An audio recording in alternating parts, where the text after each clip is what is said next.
Hi guys, how is everyone? I hope everyone's doing really well.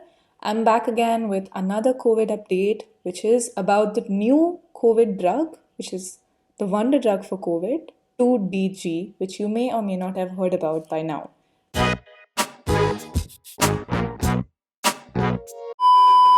2DG stands for 2-deoxy-D-glucose. So let's see. It was developed in India by the INMAS, which is the Institute of Nuclear Medicine and Allied Sciences, along with DRDO. DRDO is the Defense Research and Development Organization. INMAS is a laboratory under DRDO. These two, along with Dr. Reddy's laboratories, are responsible for it having gained emergency approval in COVID. It was cleared by DGCI, the Drugs Controller General of India, on the May 8th, 2021 for emergency use. So, what they claim is that this drug will help with faster recovery of hospitalized patients and also decrease supplemental O2 dependence in them. Isn't that crazy, especially in our oxygen crisis in our country? Another big advantage of this drug is the way that it's consumed. It is basically consumed in an oral sachet form by dissolving it in water. So this is very easy, it's not invasive, it's not a IV drug, it is consumed orally, and this is through a sachet, a powder form, which has to be dissolved in water.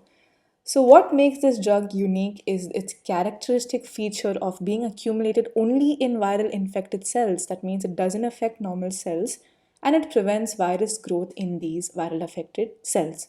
How it does that is by stopping the viral synthesis and by stopping the energy production required for the virus to multiply.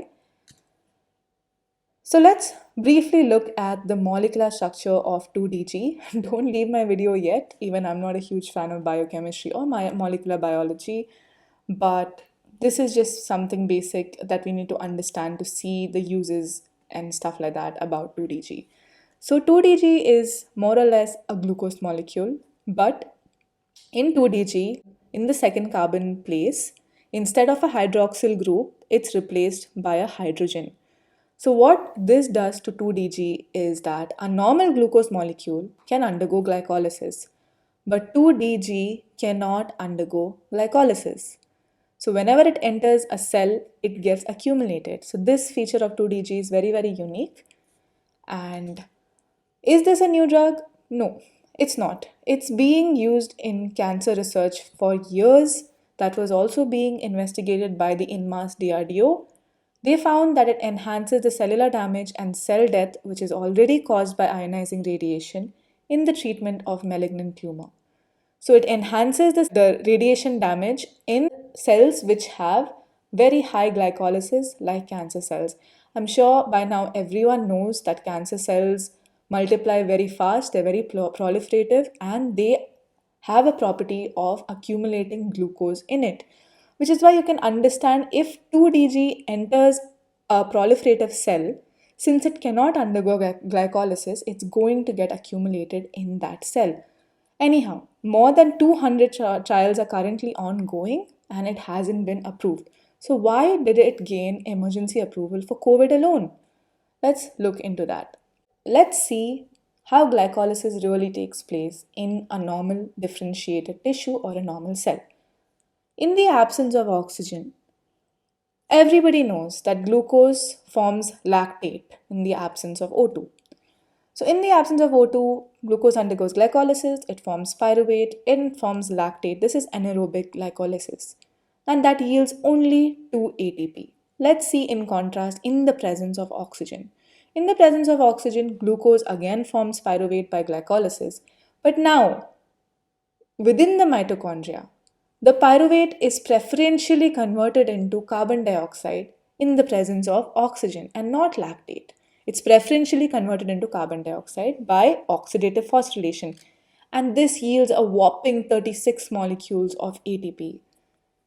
And what Otto Warburg discovered in his study is that any proliferative tissue or a tumor cell, it exhibits a very, very different phenomenon than a normal cell.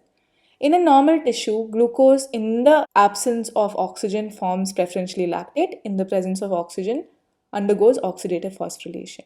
But what Otto Warburg found is that in a tumor cell, with or without oxygen, even if there is oxygen, the glucose preferentially takes the lactate pathway. So even in the presence of O2, in a tumor cell, the glucose is breaking down to form lactate because somehow this pathway is blocked and it cannot use the mitochondria to undergo oxidative phosphorylation. So this is a very rare occurrence of aerobic glycolysis, and this yields only 2 ATP. It's still unknown why a tumor cell which uses so much glucose uses only 2 ATP. It's still a very strange phenomenon and it has many theories. It hasn't been understood yet why only 2 ATPs yield and that is enough for a tumor cell. Probably is because it's very proliferative and doesn't require that much energy, but we haven't come to any conclusion yet as to why the tumor cells use this pathway. So anyways, this is Mr. Otto Warburg. Now as you saw what Warburg effect is, it's basically cancer cells are glycolysis dependent with or without oxygen, unlike normal cells. In normal cells, it undergoes oxidative phosphorylation in the presence of O2. This effect is already been used in PET scans. As I told you that deoxyglucose preferentially gets collected in proliferative cells or in cancer cells. So they used this phenomenon of 2DG. So they know that a molecule gets collected inside a cell. So they stain this molecule with a dye so that they could see it in the body, which in all places it's getting accumulated in, and that's how they find cancer through PET scans. So this 2DG molecule, they changed it into this particular molecule so that one hydroxyl group in the C2, the carbon 2 position of 2DG, was replaced by 18 fluorine. This is a radionuclide substance. So this became 2FDG. And this was significantly picked up by proliferative cancer cells. And this is basically the basis of PET scans. So as you can see, the highly active areas of cancer will take up this 2DG which has been stained with fluorine, and those parts of the body will light up in a PET scan. Let's see how and why it actually gets trapped inside a cell. So 2DG is, like I told you, it's taken up by glucose transporters of the cell. So therefore the cells which have a very, very high glucose uptake, for example tumor cells, will have a higher uptake of 2DG. We've already discovered that. So what happens inside is that inside a cancer cell, there is very low intracellular phosphatase. So this 2DG is actually converted into 2-deoxyglucose phosphate, and this, I told you, is unable to undergo glycolysis, or it cannot even form glycogen. So it gets accumulated. So whenever 2DG enters a cancer cell, in its 2-deoxyglucose phosphate form, it gets trapped. So this ultimately blocks glycolysis. So there's no ATP and no energy required by the cancer proliferative cells. So whenever 2DG gets accumulated in a cancer cell, it just completely breaks the cycle. It cannot undergo glycolysis, so it can't further multiply or can't further form. This is the basis of how it's used even in COVID. So it will enter a COVID infected cell, it will form 2DG6-phosphate in that, and it will get trapped. It will not allow the virus to use the cell to undergo glycolysis or to form or to use the glucose in any way. So in this way, it will prevent the proliferation of that particular cell. I hope that was clear. So all of these cool findings led to 2G being the center of attention for many, many trials in cancer study. So why wasn't it approved? The main reason why it wasn't approved is because of its side effects. It causes QT prolongation in a massive amount of their subjects, even in the doses that they were giving in the trials. And recently, in some recent studies that I read, it also causes hypotension and decreased respiratory rate in high doses. So why did it suddenly get approved for emergency use? So what did this in-mass DRDO actually find? So this is samples of COVID infected people, and this is sample taken after 2DG administration.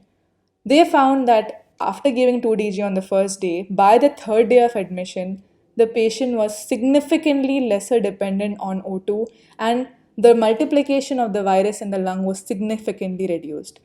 So these are the dying cells, as you can see in red, and this is after 2DG treatment. The red is the cancer affected cells. Here you can see there's a massive decrease in those proliferative cancer affected cells. So it's nothing new. They had requested this approval in 2020, and the DCGI didn't approve, saying it required further study. They had a good reason, like I told you, because of its side effect. So phase 3 approval was given. And why this phase 3 approval was suddenly given is because they came up with a new finding in 2021, that is that it decreases O2 requirement in hospitalized patients, and currently India is undergoing a massive shortage of O2 in hospitals.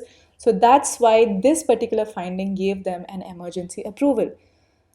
So that's it about this new wonder drug 2DG. I hope this video was informative. I made it as concise as possible, and I hope this helps clarify any doubts that you have about this new drug. Hopefully, this is the answer that we have all been waiting for, and hopefully, this is the new wonder drug for COVID, and we can overcome the side effects, QT prolongation. Hope we find that ideal dose required for this drug. Thank you, and have an amazing day.